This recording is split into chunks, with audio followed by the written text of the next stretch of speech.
Welcome to another Apollo Papyrus podcast episode. I am Aaron Apollo Camp.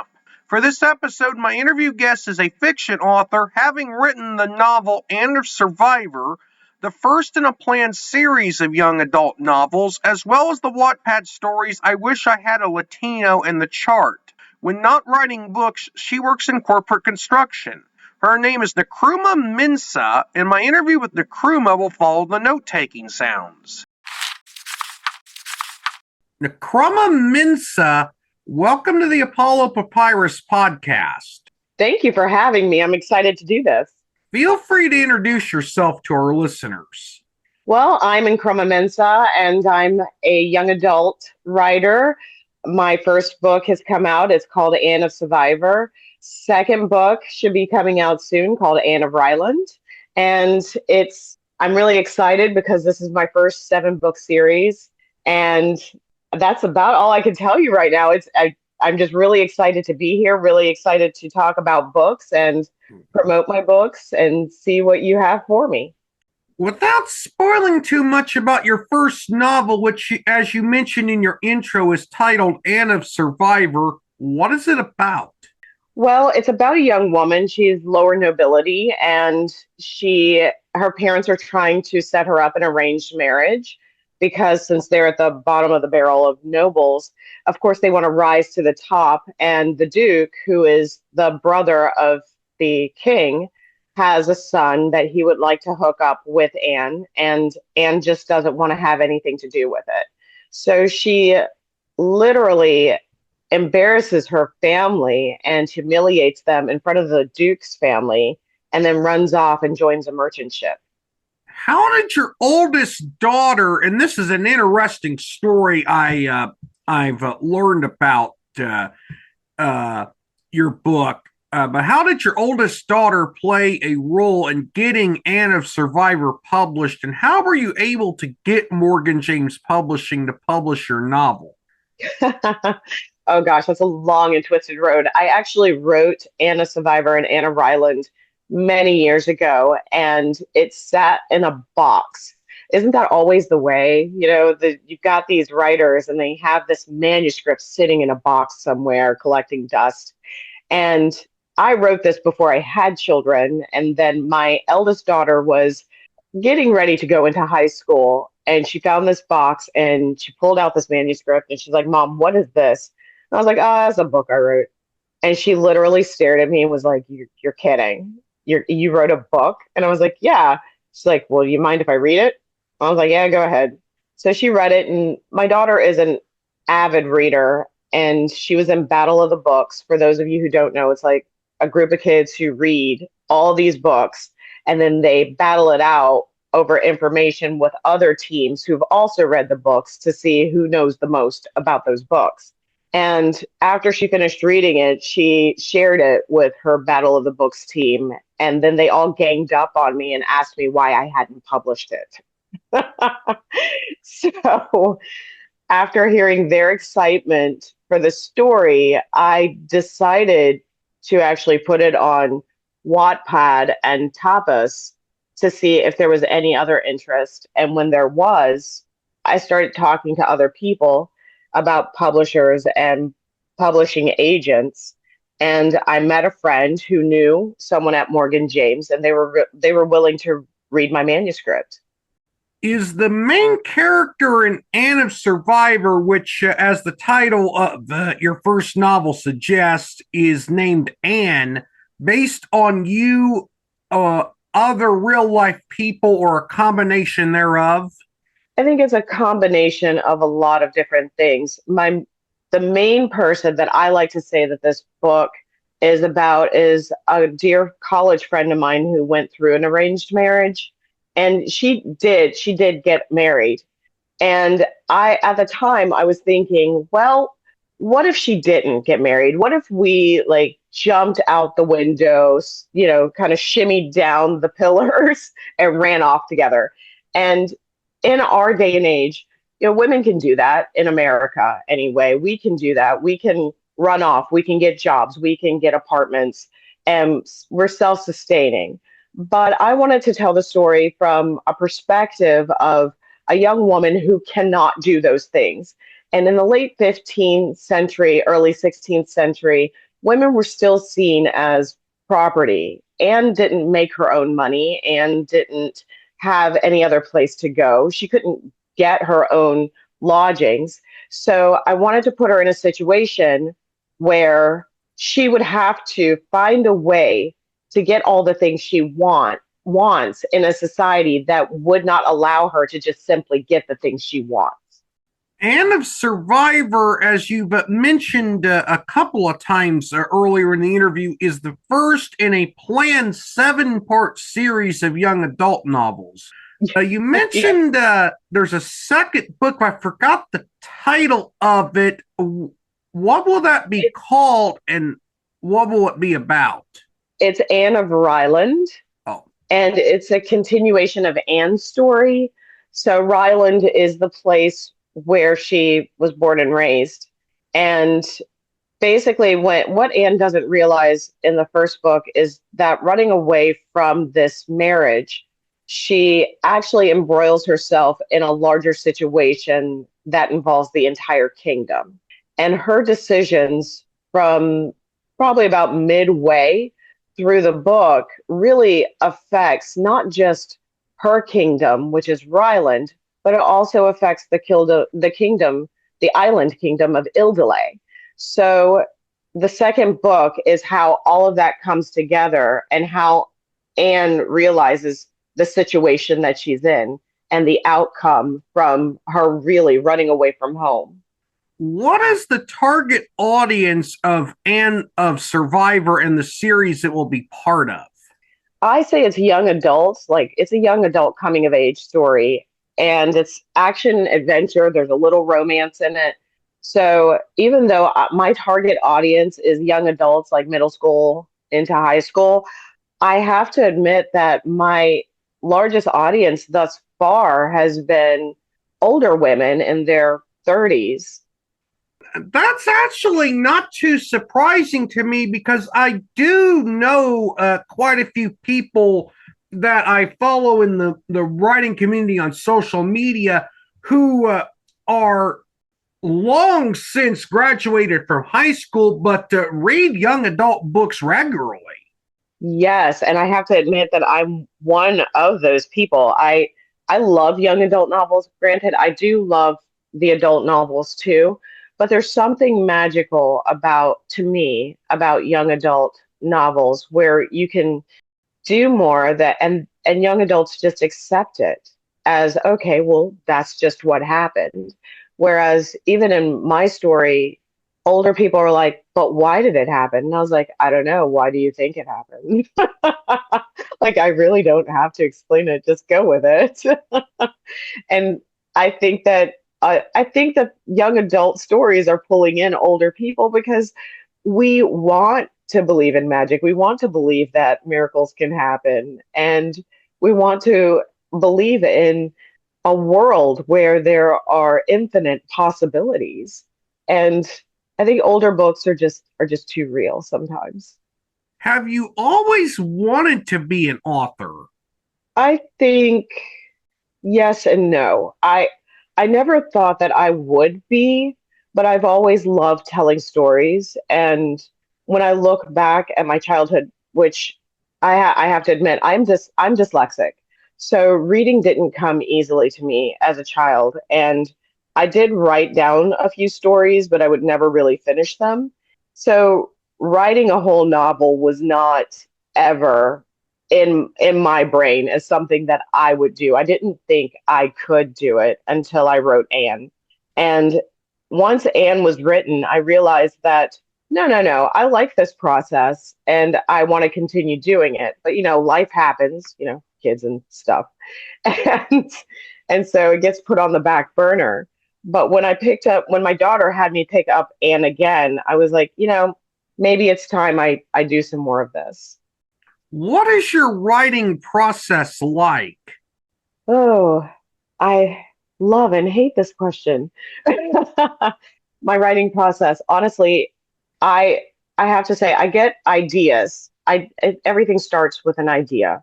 And I get most of my ideas when I'm driving to work. my day job is commercial construction, and I have a long drive to work.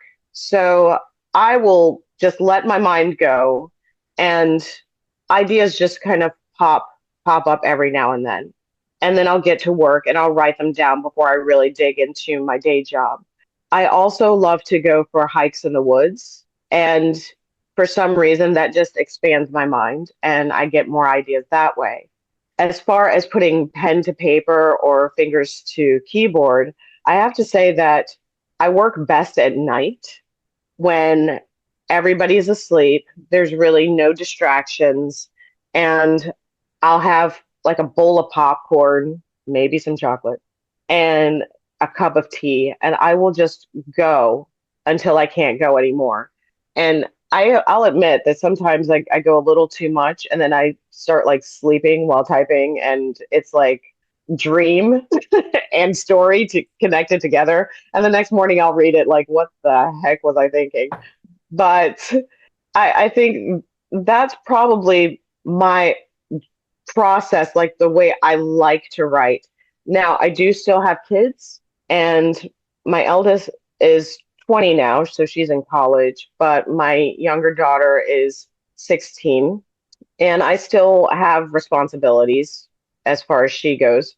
So I don't always get those long periods to write. So in the real world, I write when I can. And I try to get as much time, like as much of a block of time as I can, so that I can get all my ideas down before they kind of flutter away. Your writing process sounds like mine, except I get a lot of my inspiration from doom scrolling Wikipedia, and I have trouble writing more than a couple hundred or a few hundred words in a sitting. Oh, really? I actually, so when I do get a chunk of time, I'll give myself I will give myself an assignment and say, okay, you're going to write a chapter or you're going to write two chapters. And I will sit down and I'll do that.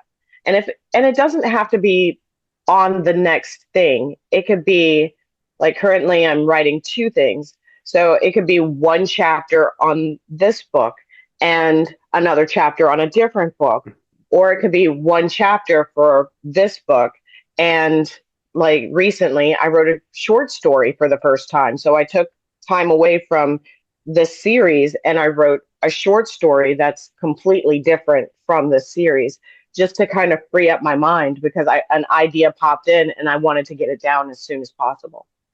Again, I also bounce around from one writing project to the next as well. So I can also relate to that. Yeah, Um, I think it keeps us limber. uh, in addition to Anna Survivor, Anna Highland, and the series that'll be in, you've written a pair of Wattpad stories. One of them is "I Wish I Had a Latino," and the other is "The Chart." Without spoiling too much about your Wattpad stories, what are each of those about? Okay, so the chart is actually, I'm looking for an artist. I want that to be a web comic. And the chart is, how do I explain this? So the chart is about how everyone comes into life with a birth chart.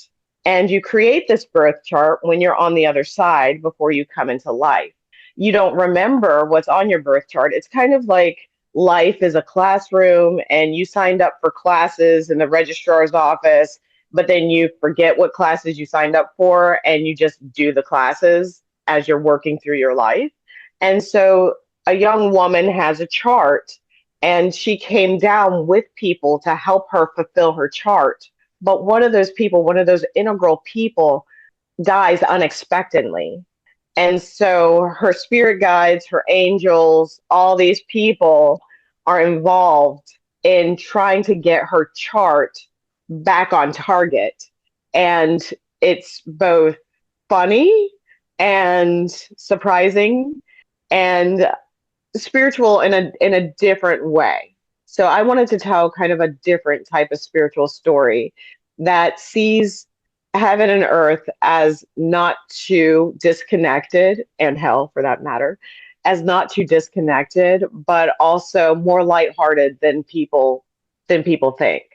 As for I wish I had a Latino, that the chart can be young adult, it could be adult, it could be whatever.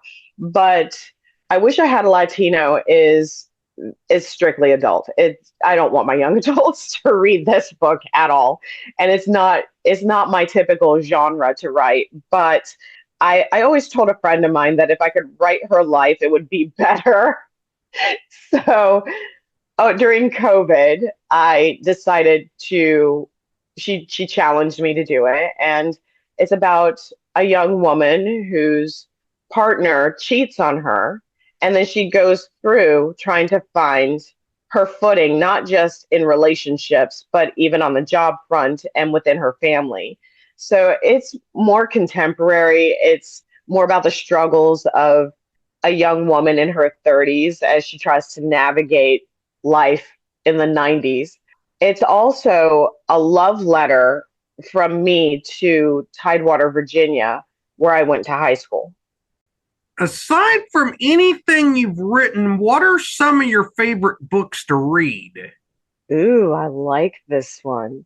So I'm all over the place with my reading, and I don't read a lot while I'm writing because I don't want to accidentally steal ideas. The most I read while I'm writing would have to be research, things for research, or I'll read like manga or something like that. But my favorite book, my favorite book ever is Pride and Prejudice. I've read it, I don't know how many times from so many different angles. I love Jane Austen. Then my second favorite, honestly, I would have to say it's a play, and it's by William Shakespeare because I love Billy Shakes, and it is Twelfth Night or What You Will. And I love how the heroine has to take on a male persona to basically keep herself safe and live her life. And that's kind of sort of what Anne does in my story. I did love the Harry Potter series, and I really love Tolkien. I read a lot of Tolkien.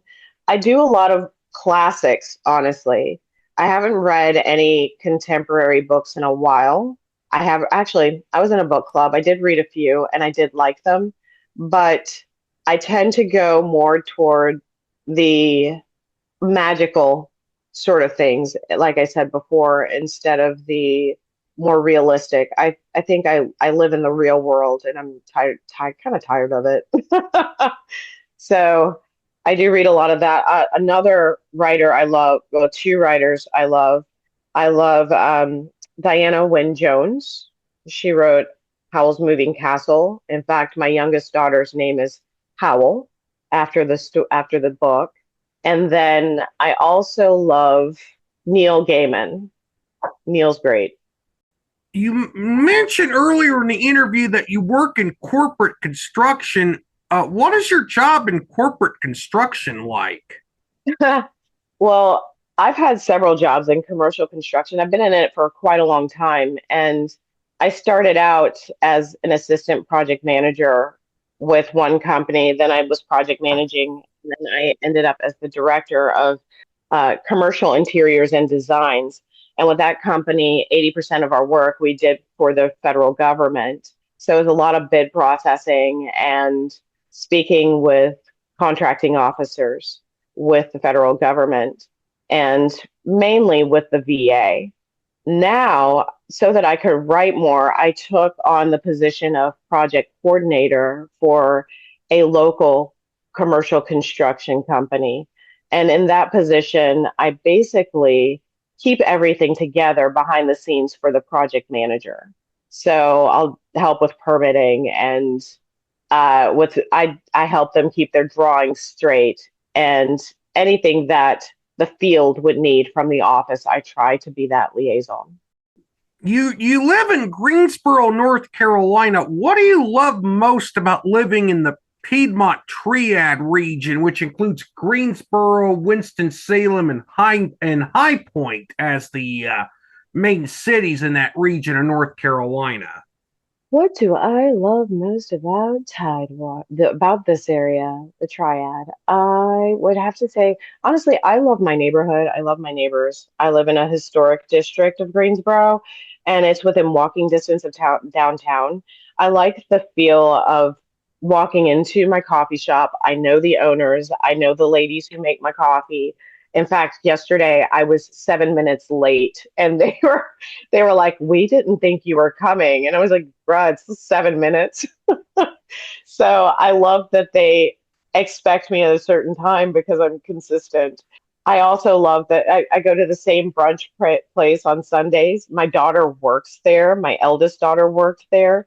It's just nice having people know you and know your name. It's like my own little Cheers downtown Greensboro. I love it. Nkrumah, thank you for appearing on the Apollo Papyrus podcast. You were an amazing guest to interview.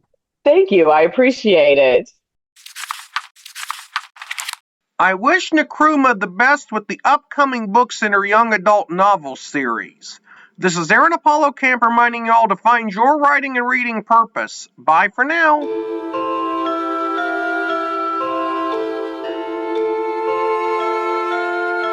Copyright 2025, Aaron Apollo Camp, all rights reserved. This podcast episode is intended for the private listening of our audience. Any reuse or retransmission of this podcast episode without the express written consent of the podcast host is prohibited except under fair use guidelines. Royalty-free music and sound effects obtained from https://www.zapsplat.com.